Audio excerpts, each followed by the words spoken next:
welcome to another segment of Who We Are and What We Do. I'm Stephanie Mason, Township Manager, and with me today I have two guests from our Environmental Advisory Council, Ray Hendricks, Chairman, and Don Richardson, Vice Chairman.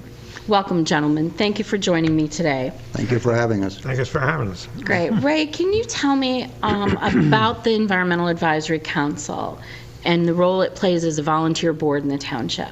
Certainly be glad to do that. I would like to preface my remarks by saying over 25 years ago, John Carson asked me to sort of record the status of some of the plants, birds, and wildlife in the to be then the creation of the Central Park, which I was glad to do. Of course, his invitation was fun, and I always like to repeat it. He said, you're going to do this all on your own time. You will not be compensated in any way. Any accolades that are received, we want to get credit for, and any criticism, it'll be yours. So I said at that point, how could I refuse the opportunity? When I was asked to serve on the EAC committee, I took the position that it was an effort by our board, got a great board, to record and check on the soil, water, air, environmental issues faced in the township by the citizens. And I think that we, along with the grateful help of the supervisors, maintenance people, clerical people, a joint effort, we have been successful in doing that. I would say so. Last year you won the Bucks County Conservation District's Environmental Advisory Council of the Year Award. That's correct. Right. And it was a very big honor for the committee and to be recognized by the county. It was great. Don, you bring a different perspective. Your background is landscape architecture. Yes.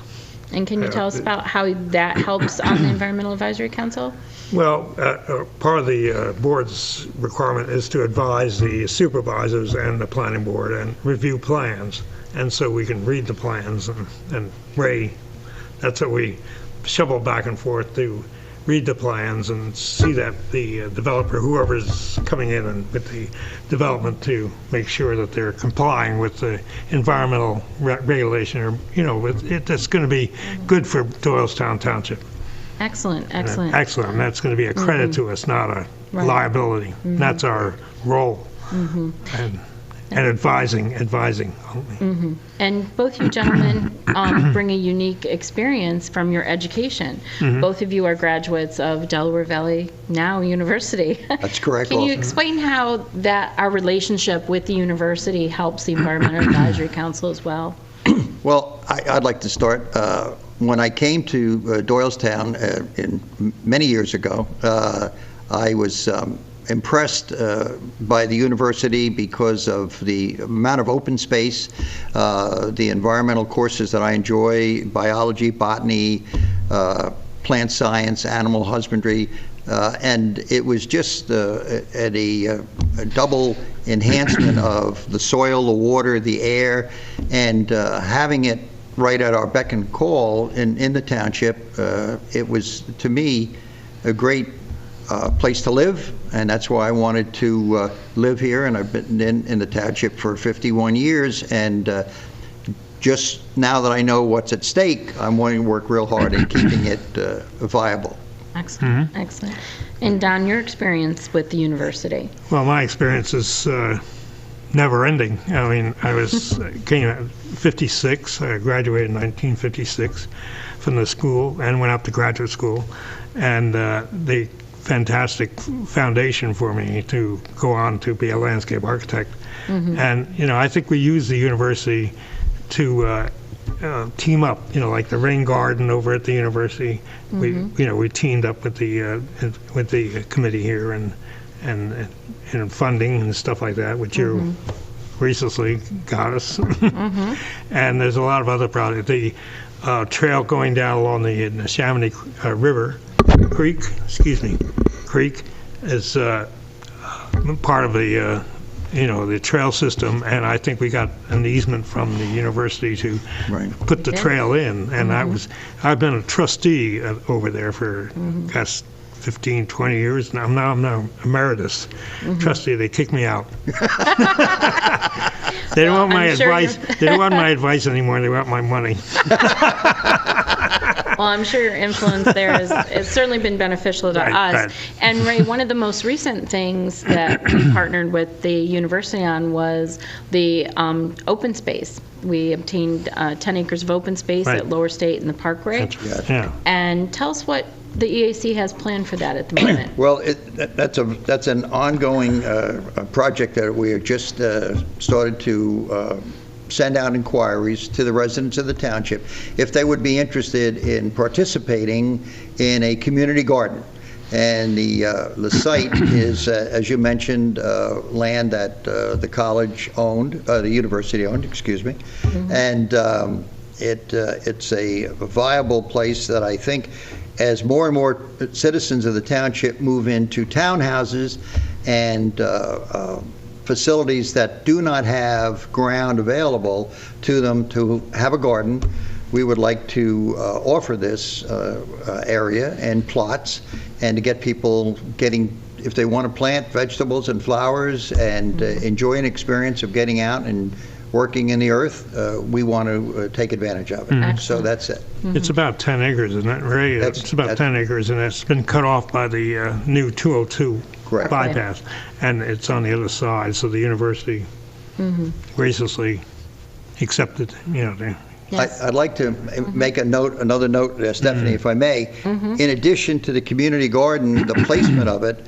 the hike and bike path, we have, with the okay of the supervisors, installed a bluebird nest box trail, which starts at the beginning of the township, goes along the 202 Parkway, and stops at Bristol Road, where the township property ends. And this combination of the community garden here on the one side and the hike and bike path, and then the Bluebird Trail, is a nice combination of all three coming together and offering people who, even if they don't want to work in the community garden, if they're hiking the hike and bike path, can enjoy the Bluebird Trail. That's right. And the Bluebird boxes, Ray, you've been doing that for a number of years for the Environmental Advisory Council, the township. I know I've seen them up along the trail along Peace Valley at the different parks and things in the township. Can you tell us how you got started with the Bluebird boxes? Well, I've got a little over 300 boxes up now and installed, and as a child, and I went to every summer to my grandfather's farm in Virginia.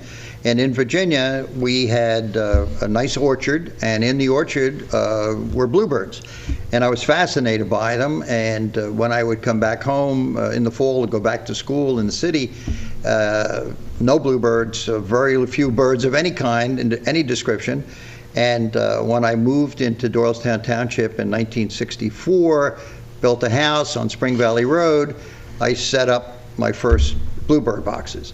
And it's just been a great experience. Keeps me outside, it keeps me active, and it's nice. Last year we were the bluebirds were able to fledge over 130 young bluebirds from these boxes. Excellent, excellent. Don, tell us your experiences in some of the projects that the Environmental Advisory Council has worked on, like the tree planting. Can you talk about that and the purpose for the tree plantings that we do? Yes, I think we're trying to keep Doylestown Township green, and naturally, I think it's like trees. Are we Trees of America, or what? Yes. What's our title? Tree City, USA. Tree City. So we definitely want to maintain our trees in the township and advise the homeowners and the property owners and whoever is in there has trees on the property, how we can maintain them and stuff. And we have a thing about registering older trees, mature trees, record trees, right. Superstars that George Washington sat under or something like that, if we have any in the township. And we're trying to identify where these are. And we've got an inventory with the Bucks County and with the Audubon Society, and we've all kinds of things. And we've had a few inquiries, and going out to look at them and to judge whether it's worthy of being recognized as a superstar tree. Well, I would definitely encourage anyone who think- believes they have a Right. historic tree on their property to contact the township and Definitely. have our Environmental Advisory Council go out and see. Another area that we can help our residents with is the riparian corridor.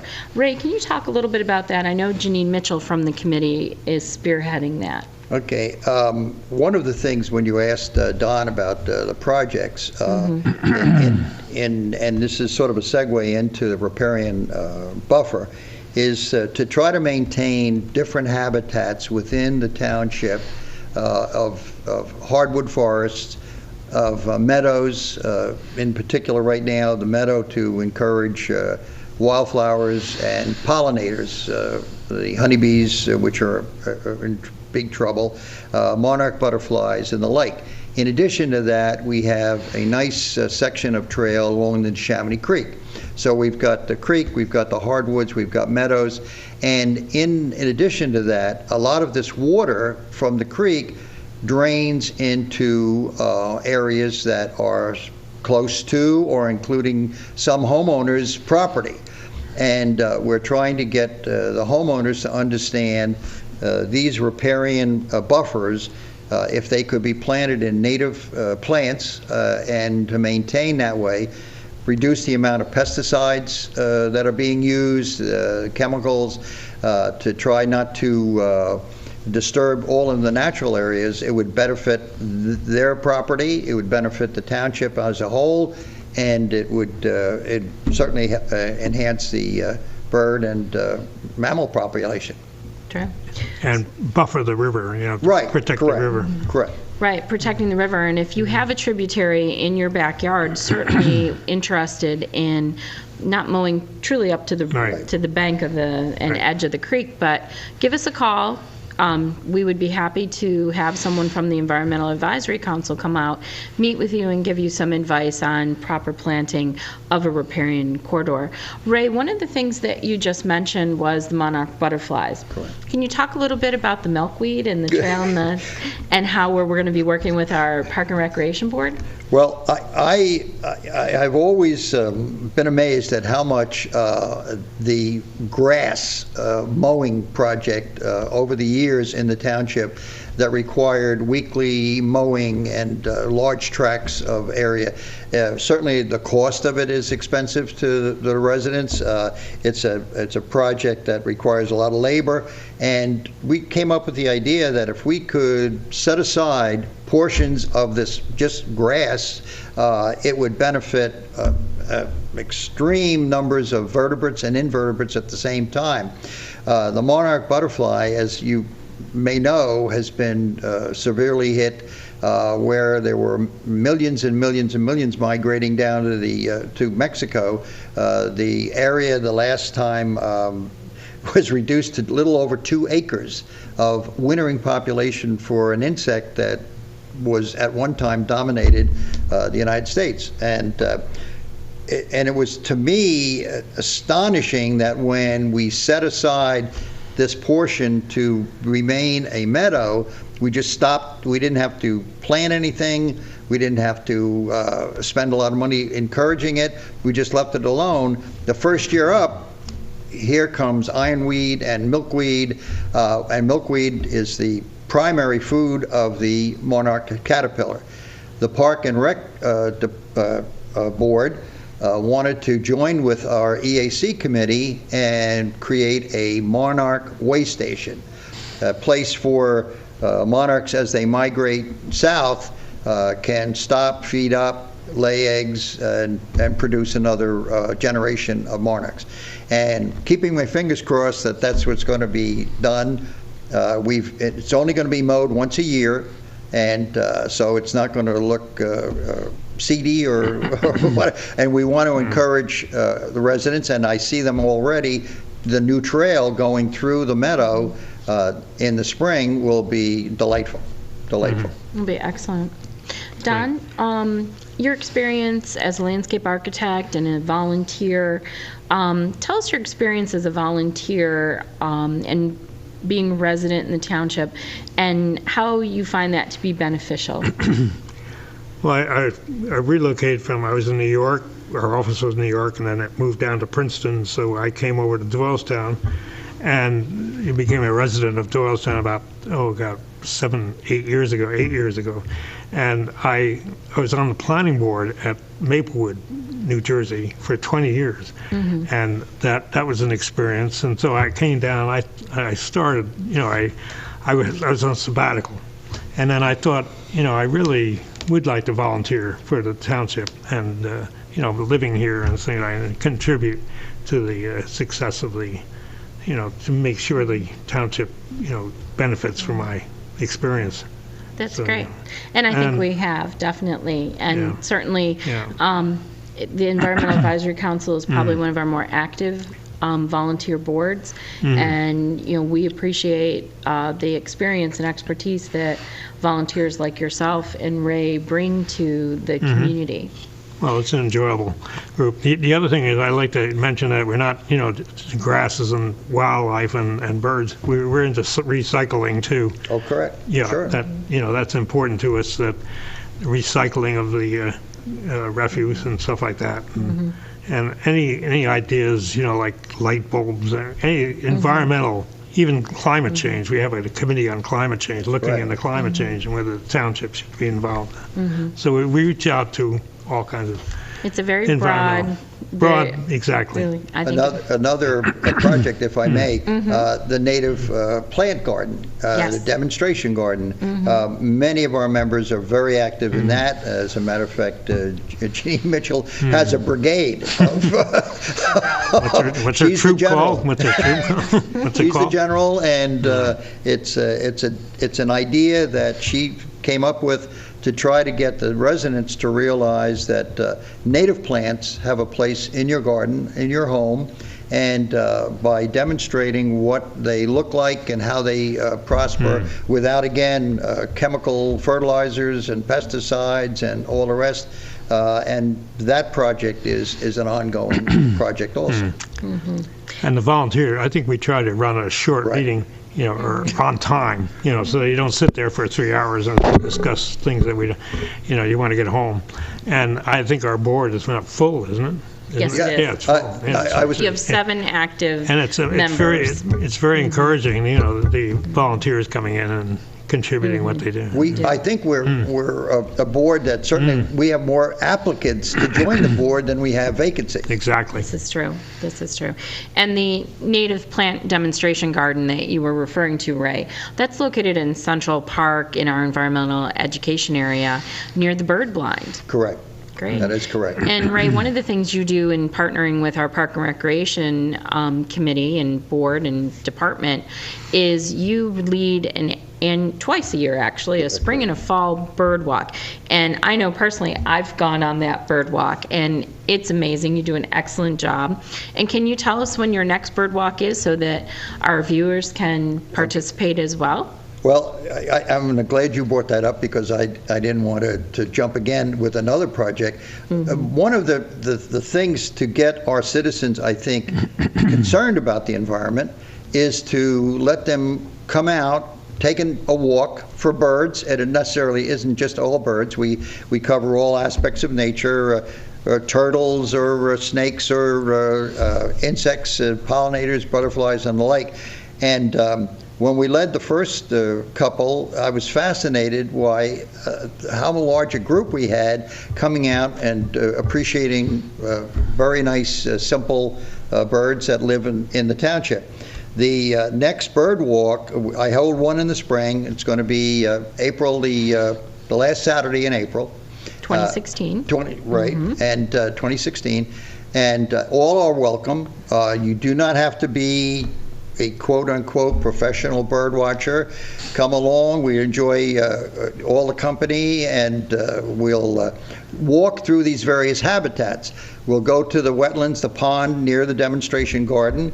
We'll go up to the big woods up on the hill and Hart's Woods, and we'll walk through that environment. We'll walk through the meadow, and I think you'll enjoy it. Anybody is more than welcome to come and have fun with us. Right, and it's just a couple hours on a Saturday. Right. It's not a strenuous walk at all. Not at all. And then you repeat it in the fall. That's and correct. you see two different types of birds in the fall versus the spring. Correct. And would encourage the viewers to go to our website, doylestownpa.org, and our Park Rec website, doylestownrec.com, and see when the next bird walk is if you're viewing this after this April session. Right.